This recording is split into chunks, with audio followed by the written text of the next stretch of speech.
충남을 가장 잘 아는 뉴스, 헬로티비 뉴스 충남입니다. 당진시 성문면의 한 우럭 양식 냉동보관 창고에서 불이 나 1시간 30분 만에 진화됐습니다. 지난 21일 오전 11시 18분쯤 발생한 화재로 냉동창고 1개동과 지게차, 집기, 비품 등이 불에 타 소방서 추산 2억 9천만 원의 재산 피해가 발생했습니다. 이 불로 다친 사람은 없는 것으로 확인됐는데요. 경찰과 소방당국은 정확한 화재의 원인을 조사하고 있습니다. 다음 소식입니다. 다른 어선이 바다에 쳐놓은 그물을 훔쳐 불법 조업한 일당이 해경에 붙잡혔습니다. 보령해양경찰서는 어구를 훔쳐 불법 조업한 어선 A호 선장 등 3명을 특수 절도 등 혐의로 검거했다고 22일 밝혔습니다. 해경의 조사 결과 이들은 지난 2016년부터 올해 4월까지 3차례에 걸쳐 다른 어선들이 설치한 어구를 훔쳐 자신들의 어구로 위장한 뒤 불법 조업을 해온 것으로 드러났습니다. 이 훔친 어구는 총 2,600만 원 상당으로 검찰은 이들을 불구속 상태로 재판에 넘겼습니다. 지난 5월 2차례에 걸쳐 보트를 타고 서해를 건너 태안으로 잇따라 밀입국한 중국인들이 줄줄이 항소해 집행유예를 선고받았습니다. 대전지법은 출입국 관리 위반 등의 혐의로 기소된 중국인 8명에게 실형이 선고된 원심의 형량이 무겁다며 징역 8개월에서 1년에 집행유예 2년을 선고했습니다. 앞서 대전지법 서산지원은 밀입국한 중국인과 국내 이동을 도운 중국인 등 11명 가운데 8명에게 징역 8개월에서 10개월의 실형을 선고한 바 있습니다. 비교적 범행 정도가 약한 3명에게는 징역 8개월에 집행유예 2년을 각각 선고했고 실형을 받은 8명은 양형 부당을 이유로 모두 항소했습니다.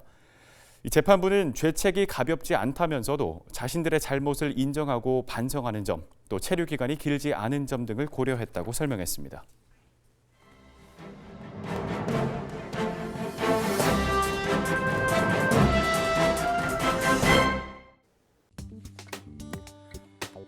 브리핑으로 전해드리는 충청투데이 기사입니다.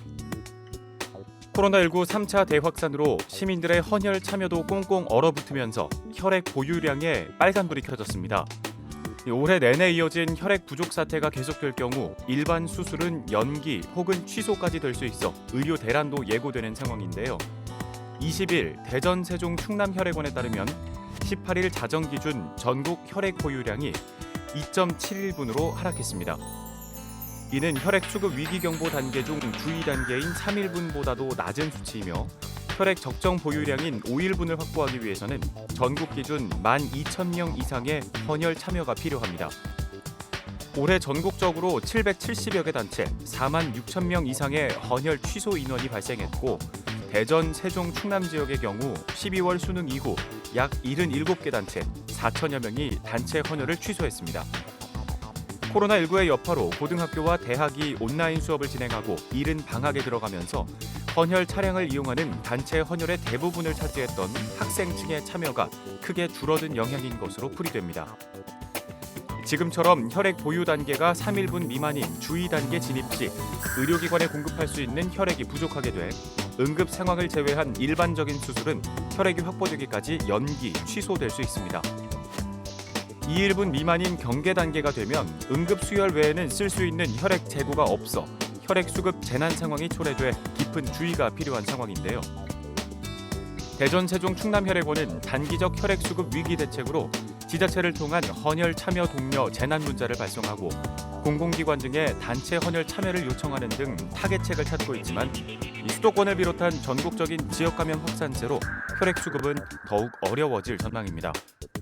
신문은 혈액난을 극복하기 위해서는 시민들의 적극적인 헌혈 동참과 관심이 절실한 시점이라고 진단하고 있습니다. 신문 브리핑이었습니다.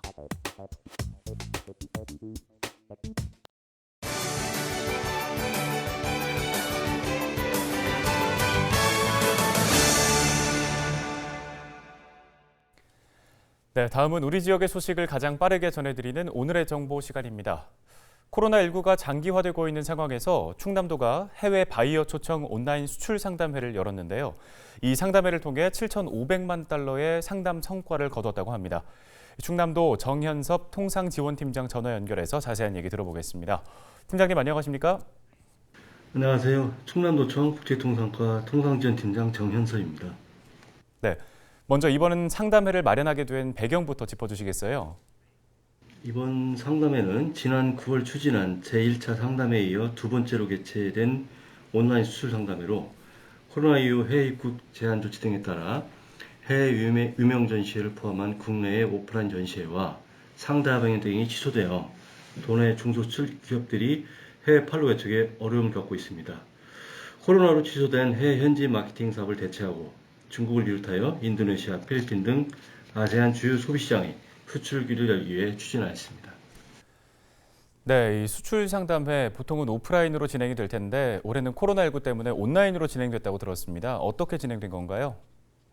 우리 도는 지난 10월 홈페이지 공고를 통해 모집한 도내 중소수출기업 15개사를 대상으로 구매율 높은 중국 15개사, 필리핀 13개사, 인도네시아 27개사 등 총 55개 해외 바이어와 온양관광 호텔에서 온라인으로 화상 수출 상담회를 개최하였습니다. 수출 상담은 참여기업별로 독립된 상담부서를 배정하여 상담에 집중할 수 있는 분위기를 조성했으며 참가업체에 수출 상담 경험을 고려한 전문 통역사를 배정하여 수출 계약이 이루어질 수 있도록 지원하였습니다. 바이어와 기업들의 상담 시간이 한정되어 있기 때문에 사전에 샘플을 해외 배송하는 등 비대면, 화상 상담 특성을 고려한 서비스 등을 제공했고, 참고로 현장에서는 코로나 감염 방지를 위해 모든 참석자들은 체온 측정 및 상시 마스크 착용, 참석자 간 1m 이상 유지 등 방역 수칙을 준수한 가운데 진행하였습니다.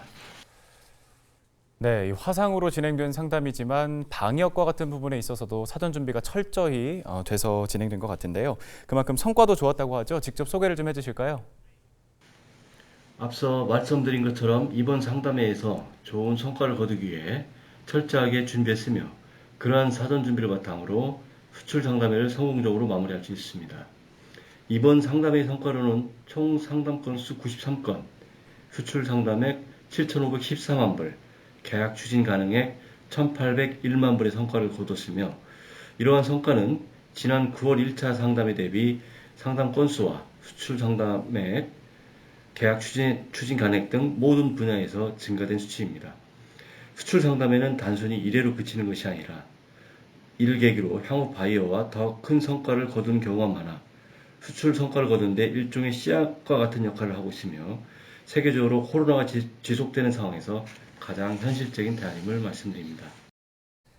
네, 직접 참여했던 기업들의 현장 반응도 좋았을 것 같습니다.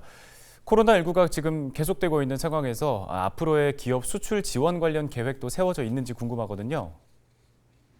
이번 상담회는 바이어의 신뢰성과 상담 적극성, 시장 정보 획득 및 제품 홍보 등 참여 기업들이 여러 분야에서 만족도가 높았으며 바이어들의 반응도도 높아 향후 지속적인 수출이 기대됩니다.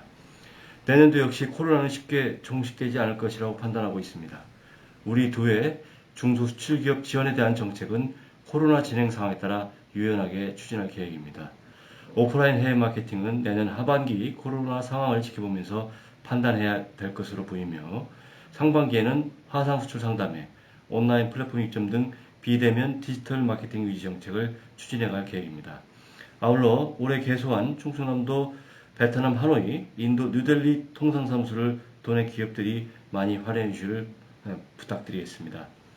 우리 도에서는 앞으로도 시대 흐름을 반영한 중소수출기업 정책을 마련하고 지원할 예정이니 잘 지켜봐 주시기 바랍니다. 감사합니다. 네, 올해 코로나19 때문에 수출 경제에도 어려움이 참 많을 텐데요. 앞으로도 기업들에게 많은 지원 부탁드리겠습니다. 오늘 도움 말씀 여기까지 듣겠습니다. 고맙습니다.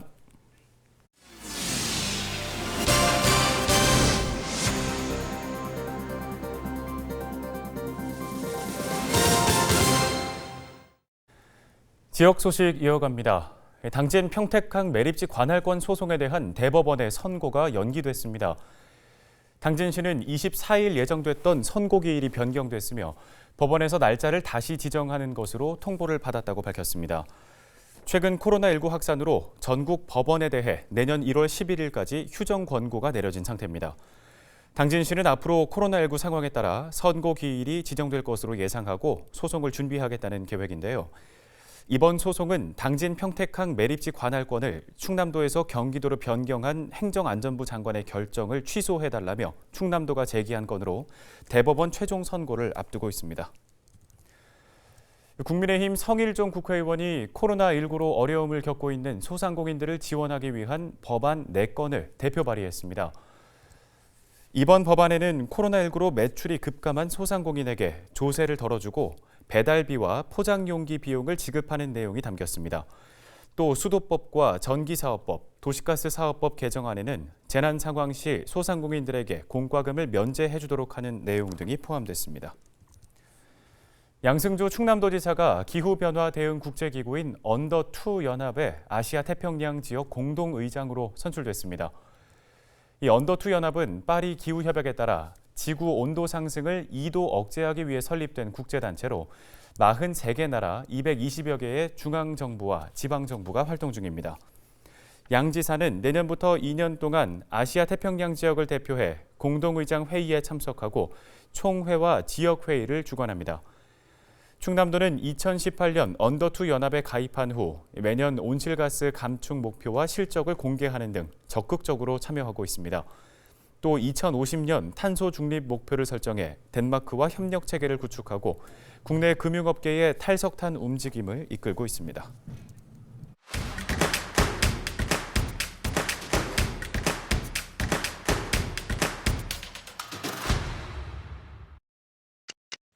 당진시 청년창업농 경영실습 스마트팜 조성 사업이 마무리됐습니다.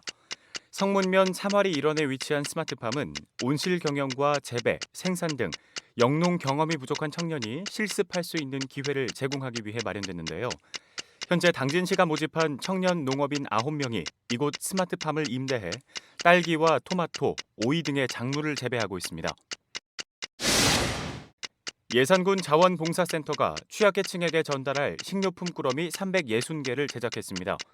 라면과 김 등 조리가 쉽고 보관이 간편한 품목으로 구성된 꾸러미는 각 읍면 행정복지센터를 통해 취약계층에게 전달될 예정입니다. 정낙규 센터장은 코로나19와 추운 날씨로 힘든 이웃에게 조금이나마 도움이 되길 바란다고 소감을 전했습니다. 서산시가 쾌적한 거리 환경 조성을 위해 부춘동과 해미면 일원의 간판 개선 사업을 완료했습니다.